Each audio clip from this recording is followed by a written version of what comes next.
Bonjour, bienvenue à Inspiration. Et bien, encore une fois ce matin, au mois de janvier, on se prépare.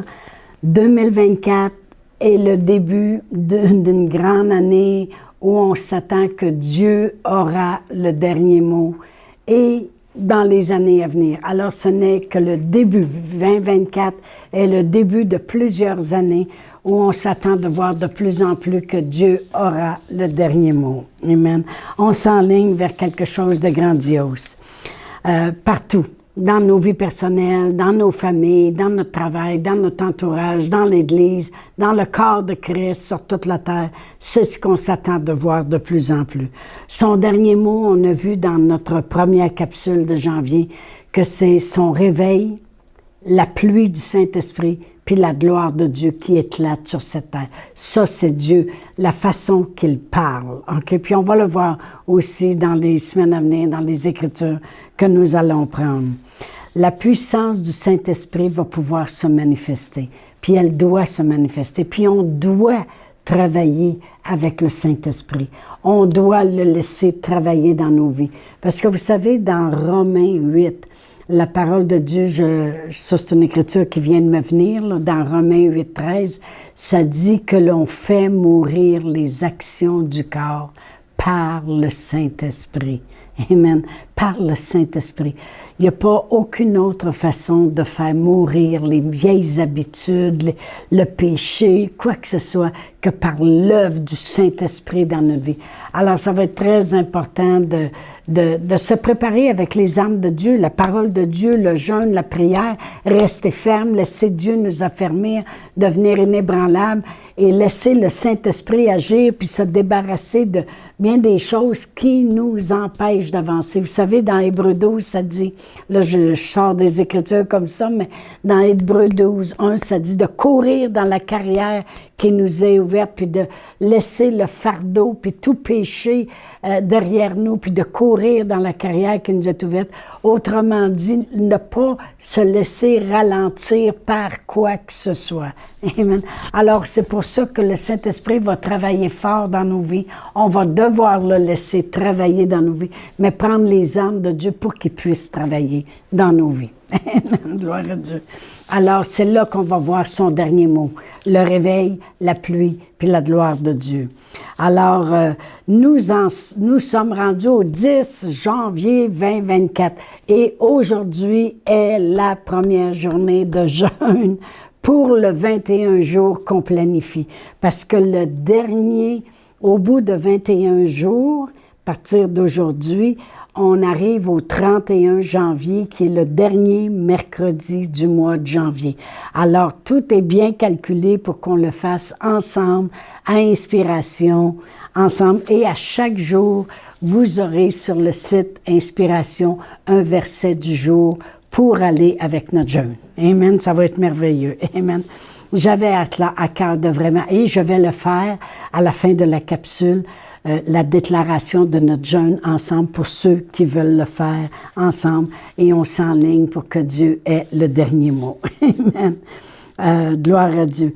Le but, vraiment, d'en parler sur mes capsules, de le faire ensemble, c'est justement, la parole de Dieu dit que deux et plus. Si deux personnes et plus s'accordent sur la terre, amen. Deux et plus, c'est se positionner ensemble pour établir et croire qu'à partir de 2024, dorénavant, on travaille toujours dans le but que Dieu ait le dernier mot. Le pouvoir de l'accord est très, très puissant et c'est aussi ce que je veux parler aujourd'hui. Alors, comme j'ai dit à la fin de la capsule, on va déclarer notre jeûne. Mais en attendant, je veux parler justement de la puissance d'être en unité. Le pouvoir de l'accord, être ensemble pour faire quelque chose. Ce pouvoir-là, Jésus y tenait énormément. Jésus y croyait au pouvoir de l'accord. C'est pour ça qu'il nous dit dans Matthieu 18, versets 18 à 20, il dit « Je vous le dis en vérité ». Quand il dit « Je vous le dis en vérité », c'est « Portez attention, là, je vous parle, OK? Tout ce que vous lirez sur la terre sera lié dans les cieux. Tout ce que vous délierez sur la terre sera délié dans les cieux. Je vous dis encore que si 2 d'entre vous s'accordent sur la terre pour demander une chose quelconque, elle leur sera accordée par mon Père qui est dans les cieux. Car là où 2 ou 3 sont assemblés en mon nom, je suis au milieu d'eux. Alors vraiment, 2 et plus s'accordent sur la terre. Alors Jésus nous donne cette écriture-là pour nous montrer la puissance d'être en accord. Amen. Et on va lire quelques écritures de la parole de Dieu qui nous démontrent justement l'accord constamment qui existait dans la parole de Dieu. Dans Luc 10, verset 1, Jésus il a envoyé 10 les 12 disciples, je veux dire, les 12, et puis il leur a dit d'aller 2 par 2, 2 par 2. Et ça dit, après cela, le Seigneur désigna encore 70 autres disciples. Et il les envoya 2 par 2 devant lui dans toutes les villes et dans tous les lieux où lui-même devait aller. Fait qu'ils envoyaient 2 par 2. Soyez en accord, allez de l'avant, préparez le terrain avant que j'y aille. Toi, 2 par 2, allez dans cette direction-là. Allez 2 par 2, parce qu'il connaît la puissance d'être en accord ensemble. Amen. Puis les apôtres ont continué la même chose. Et le monde, dans la parole de Dieu, croyait à l'unité, être ensemble pour faire des choses, pour voir la puissance de Dieu à l'œuvre. Dans Acte 1,14, ça dit « tous d'un commun accord ». Persévéraient dans la prière avec Marie, mère de Jésus, et avec les frères de Jésus. Alors, ils persévéraient tous d'un commun accord. Ils ont dit, « Hey, on ne lâche pas. Le Saint-Esprit était promis. Il nous a dit d'attendre. On reste ici jusqu'à temps qu'on l'ait. On est en accord. On ne lâche pas. » Ils connaissaient la puissance de l'accord. Dans Acte 2,1, alors le jour de la Pentecôte, ils étaient tous ensemble dans le même lieu. Alors on voit encore qu'ils persévéraient puis ils croyaient au pouvoir de l'accord. Il y avait dans la même foi, on va rester ici jusqu'à ce qu'on l'ait. Et ça s'est produit. Dans Acte 4, si je lis le verset 23 et 24, ça dit « Après avoir été relâchés, parce qu'ils ont été mis en prison pour avoir guéri un homme impotent dans Acte 3, puis dans Acte 4, ça dit « Après avoir été relâchés, ils allèrent vers les leurs et racontèrent tout ce que les principaux sacrificateurs et les anciens leur avaient dit. Lorsqu'ils l'eurent entendu, ils élevèrent à Dieu la voix, tous ensemble. » Alors, c'est comme si partout où on voit, lorsqu'ils ont commencé dans les actes, après que Jésus fut enlevé au ciel, puis il a dit « Allez, puis allez attendre la puissance », ils se tenaient toujours tous ensemble, en accord, en unité, pour demander les choses, pour faire les choses, et ils voyaient les choses aussi. Parce qu'au verset 31 du même chapitre 4, ça dit « Quand ils eurent prié, le lieu où ils étaient assemblés trembla, ils furent tous remplis du Saint-Esprit et ils annonçaient la parole avec assurance. » On peut voir le pouvoir de l'unité. Notre foi mise ensemble donne accès au Saint-Esprit pour qu'il puisse agir, amen, avec puissance. Parce que tout de suite, le chapitre après, dans Acte 5,12, ça dit « Beaucoup de miracles et de prodiges se faisaient au milieu du peuple par les mains des apôtres. Ils se tenaient tous ensemble au portique de Salomon. » Il faut comprendre que c'est pas arrivé, acte 1, c'est pas la journée 1, puis acte 2, le lendemain, puis acte 3, le lendemain. Ça s'est pas passé en dedans de 5 jours. Il s'en est écoulé du temps entre les chapitres. Et on peut voir qu'ils demeuraient tous ensemble au portique de Salomon. Et vous savez que Pierre, dans acte 12, ça c'est beaucoup de temps après, et Pierre fut jeté en prison parce qu'ils avaient tué un apôtre. Puis là, ils ont dit, on va le mettre en prison. Puis ils ont vu que ça faisait plaisir aux Juifs. Mais dans la nuit, un ange est venu, puis Pierre a été libéré. Et Pierre, après avoir réfléchi, après qu'il est sorti de prison et que l'ange ait ouvert les portes devant lui, il s'est ramassé dans la rue, puis il s'est souvenu Ça dit après, au verset 12, après avoir réfléchi, il se dirigea vers la maison de Marie, mère de Jean, surnommée Marc, où plusieurs personnes étaient réunies et priaient. Voyez-vous, le monde comprenait que tu ne fais pas les choses toute seule dans ton coin. C'est ensemble. Ensemble, il y a une force lorsque deux personnes et plus s'accordent sur la terre pour quoi que ce soit. Amen. L'apôtre Paul comprenait ça aussi. Puis l'apôtre Paul n'était pas depuis le début des actes avec les apôtres. L'apôtre Paul arrive beaucoup plus tard. Et puis, il n'était même pas apôtre. Il était un terroriste. Et il mettait les chrétiens en prison, puis il se promenait avec des pouvoirs, puis il avait beaucoup d'autorité. Mais un jour, il a été arrêté sur son chemin et il a rencontré Jésus. Et sa vie a été changée et maintenant, il est devenu l'apôtre Paul. Mais il comprenait, lui aussi, la puissance qu'il y a dans l'accord. Parce que dans 1 Corinthiens 5, versets 3 et 4, ça dit, il dit, « Pour moi, absent de corps, mais présent d'esprit, j'ai déjà jugé, comme si j'étais présent, celui qui a commis un tel acte au nom du Seigneur Jésus. Vous et mon esprit étant assemblés avec la puissance de notre Seigneur Jésus-Christ. » Voyez-vous, c'est comme si l'apôtre Paul il dit, « Hey, je suis là avec vous. Je ne suis peut-être pas présent de corps, mais je peux vous dire que vous, puis mon esprit à moi, qui est déjà assemblé avec vous, avec la puissance de notre Seigneur Jésus-Christ. » Voyez-vous, il dit, « Je suis déjà là avec vous. » Autrement dit, vous n'êtes pas seul. Je suis en accord avec vous. Parce que vous savez qu'il n'y a pas de distance avec Dieu. Hein? Vous vous souvenez du centenier qui est allé voir Jésus, puis il dit, « Mon serviteur qui est malade à la maison. » Puis il dit, « Tu n'as même pas besoin de venir parce que je ne suis pas digne. Mais dis seulement un mot, puis mon serviteur va être guéri. » Il savait qu'il n'y a pas de distance. Mais ça prend deux personnes qui s'accordent sur la terre. Amen.